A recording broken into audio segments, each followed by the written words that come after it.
Now we move to chapter 4, that is methods of communication, and here we'll understand the most important aspect of communication. Whether we are communicating using words in the verbal format or we are communicating using our body language, which is of words we are communicating. Without the use of words, we are communicating to the opposite party. So methods of communication primarily can be divided on two grounds: verbal communication and non-verbal communication.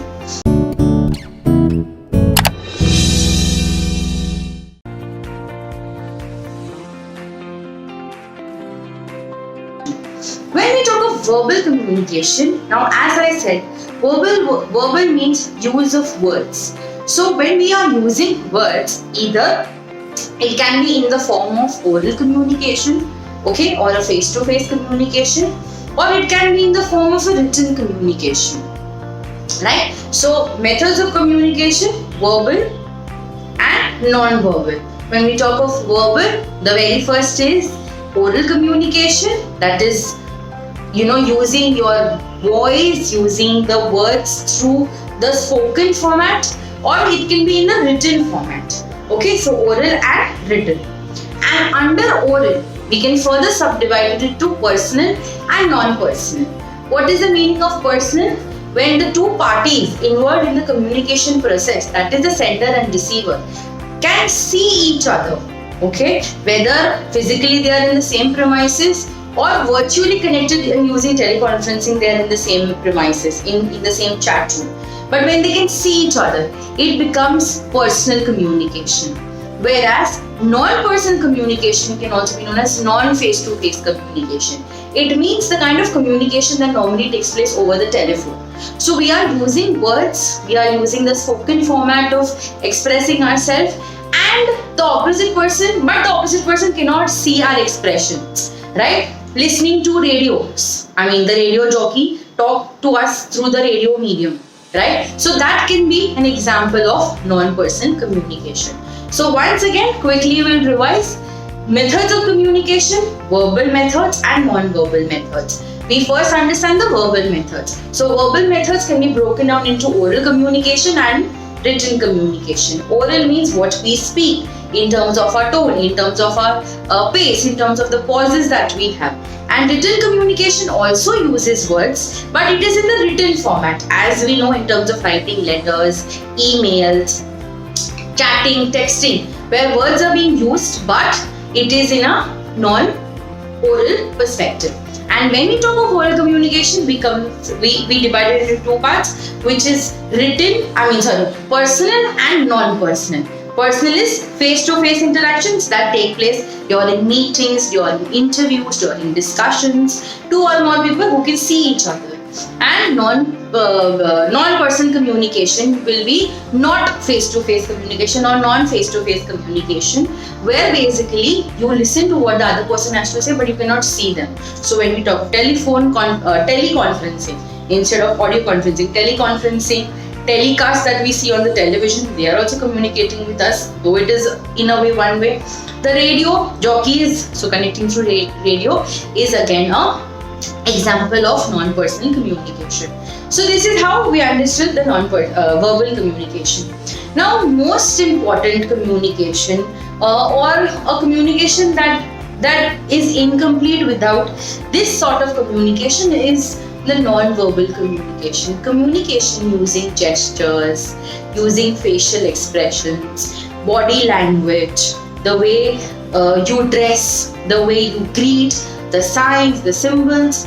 So let's understand properly the 12 components or the 12 various types of communication that give us a holistic picture of what a non-verbal communication is all about. Starting with the very first kind of communication is the facial expressions. Okay, now facial expressions. As you can see my face here, I'm smiling. I'm angry. I'm upset. My eyes basically are doing all the talking for me. So in non-verbal communication, when we talk of facial communication, there is a terminology known as oculisis. Basically, that is expression through eyes. And that is what most of the South Indian dancers, or maybe any form of dancers, not necessarily South Indian, but to understand it more better, the Bharatanatyam Kuchipudi dancers, when they move their eyes, they show the angry swaroop, they show the happy swaroop, they are dancing with all their love. So expressions that happen through eyes, the facial expressions that happen through eyes, and they communicate to the opposite party what the sender is feeling like, can be termed as oculisis. Okay. After that, we move to body language. Body language, nothing but the movement of your hands, your legs, your face, your overall structure, your eyelids, everything together, right, can be a part and parcel of your body language. Then we move to the third parameter, which is known as gestures. What I'm doing with my hand right now basically can be a part of body language. So if I'm saying, do you understand what I'm trying to say? Okay. Whereas gestures would just mean, if you're asking me, would you want to come out to a party with me? And I just say, I just nod. So my body language and gesture is saying, or don't do this. Okay. So sometimes using the oral format, also we use a non-verbal format. So when a child is running away from us, what do we say? Hey, don't run, it's not good, it's not good. So we are even using our body in terms of the non-verbal cues. At the same point in time, words are coming out of the mouth. So certain times, or in most general scenario, even what I'm doing through my video, I am communicating with you using the oral format, but at the same point in time, my body language and gestures are also letting you know what exactly I'm trying to convey to you. So 3 things done: facial expression, body language, gestures. Now we move to what is known as postures. When we talk of postures, when somebody is standing very straight, right? How do we come to know that they maybe come from a very athletic background, or maybe they come from the social service kind of a background? So the army men, the policemen, who are supposed to be very straight and erect when they're talking, right? They can't slouch over. Okay? Or actors, the way they use their hands, the way they perform, the way they let you know. Okay? An old person is naturally going to be a couchy kind of a person. So he or she's got to have this kind. So we come to know a lot of communication based on that as well. Right. So we are done with the first 3. That is your facial expressions, then your gestures in terms of your body language, and third, as we did, postures. Now the 4th one is behavior. The behavior of a person also can speak volumes with regards to the communication. If somebody is very rude, arrogant, in the way he walks also represents the same. Okay, have you seen how politicians are? They try to behave so good. They have a very mannered behavior, right? So they're folding their hands, they're waving everybody, they're trying to listen to what they say. So they're very humble. How is their overall body? They will be very humble and they listen to you. Okay, or if you have ever seen how these film stars are, the way they walk, the poise that they have. So they have a very straight, they put their back straight and then they walk, and then, okay, hello, hi, yeah, nice. And they probably sign the autographs for their fans, right? So 4 bases we come to know through the behavior what is a communication that is trying to be talked about. Then we move to the 4th one, which is signs and symbols or signals, right? Now sign and symbols have been taken in from, again, a Latin word, signum. Okay, now signum means a mark, basically. So any kind of signs that tell us, like for example, when we are driving, for most of us who know how to drive, and whether 2-wheeler or a 4-wheeler, we know what all the signs on the road represent, right? We know that if it's a U-turn with a cross, a diagonal line on it, it means no U-turn allowed. If it's a right turn, no diagonal line on it, it means that you can take a right from here. If there is a school ahead, so they show students walking and no honking zone or no parking. Maybe sometimes the words are used. Okay, in the verbal parameters, using words, there are signs: no parking or no smoking zone, right? What are symbols? Basically, symbols like your plus sign, your minus sign, your percentage. So in your examination, 25 plus 75, okay, equals to, so you can see that sign of plus, you know that you have to plus these two numbers and are supposed to write down the answer for it. If it's minus or if it's greater or lesser than sign, right? So only looking at these symbols, looking at these signs, you come to know what is to be done. So that is nothing but again non-verbal communication, not using words but just signs and expressing what is to be done or what is felt. Then the sixth type of non-verbal communication is charts, graphs and maps. So let's take up maps first. Maps, the very easiest thing.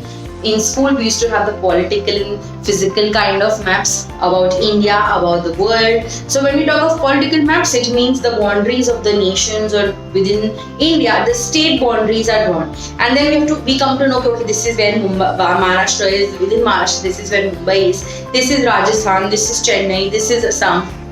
So statewide distribution. And physical distribution means where there is a lot of, there are desert land. So Rajasthan, Thar desert. Okay, so you mark that. Where is Ganga river flowing from? So all the way from the north to the south, wherever it flows. And then you just write the names of these rivers. Okay, so using blue color, when we come to colors, we'll talk about the same thing. That using blue color, you mark the river. Using the brown color sand, you mark the desert area, ... If there are mountain ranges, the eastern Ghats, the western Ghats. So again brown color, but then the shape will be of a mountain, right? So through maps, and now the latest technology, with the latest technology of global positioning system, GPS, the maps have become all the more easier to understand. They tell you, they speak to you, and even if they don't speak to you, if you mute that particular option, through the colors that are depicted and through the left and right turns, to the numbers that they show, you get to know where you have to go, right? So maps are one basic cue of non-verbal communication. Yeah. So charts, as we said, charts are where basically you have your x and y axis plotted. So using the line graph, you are able to plot where, what is the profit, what is the loss, your pie charts, your histograms in terms of graphs. So using either maps or charts or graphs, okay. Looking at tables, you come to know what is the male-female ratio. What is the ratio of boys versus girls? What is the ratio of the number of people who are within the age of 25 to 25 and 15 maybe? So only looking at these things, we are able to comprehend, we are able to understand what it is trying to depict. Then we move to the next parameter, or we move to the next method of non-verbal communication, which is in the form of posters and banners.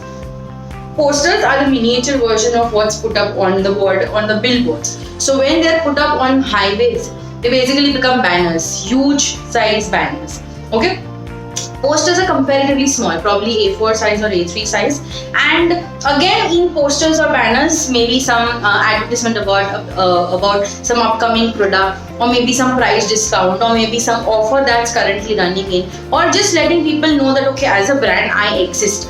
So you put up these posters and banners at various places. Okay, McDonald's, when we travel far away, right? So they have a huge big poster put up that, okay, there is a McDonald's 500 kilometers from here. So if you are hungry, if you want to stop in for a break, you know that this is where you can go. So that is how we understand, using posters and banners, the whole concept of non-verbal communication. Then we move to what is very important in terms of, again, non-verbal communication, are colors and shapes.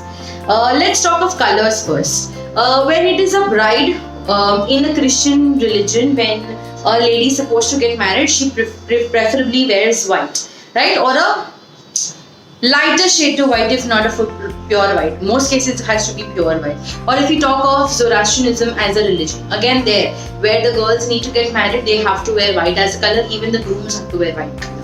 But in Christian, the grooms wear black color. So colors also signify a lot of variation with regards to the religion that it talks about. Or if we talk about red as a color of danger, or red as a color of love.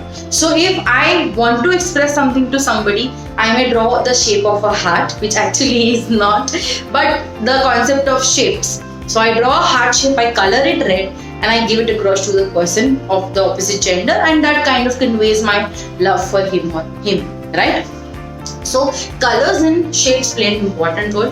Far away we get to know what they're trying to communicate. Again, giving on an example of the Christian religion, the cross. So that is what we can see in terms of a shape. It is a kind of an X shape with an elongated bottom corner, right? That basically the cross on which Jesus Christ was hung. So that, and red in color. So when you see a church from far away, you can see that red color cross, and you can see the color red. I mean a red color cross. You come to know that the church is nearby. Similarly, we talk of the Islam religion. Green color is what they resonate most with, right? So if we are in colonies that have a lot of Muslim population, the green color signifies that a lot of Muslim families live. So colors and shapes also represent or talk about what kind of non-verbal communication can take place. Let's continue with then understanding the seventh method of non-verbal communication, which is the dressing and grooming. So we were talking about so let's understand with the help of an example.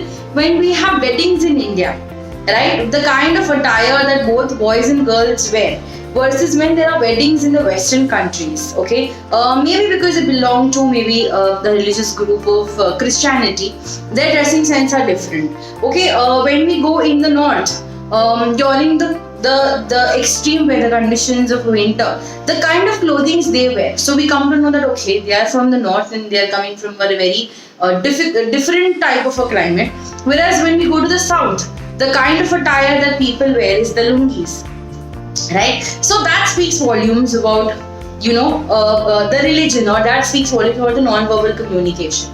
At the same point in time, the way we greet in terms of your grooming skills or in terms of your greeting skills, dressing. So a namaste as a gesture, right, is a welcoming to the guests in as per the Hindu tradition.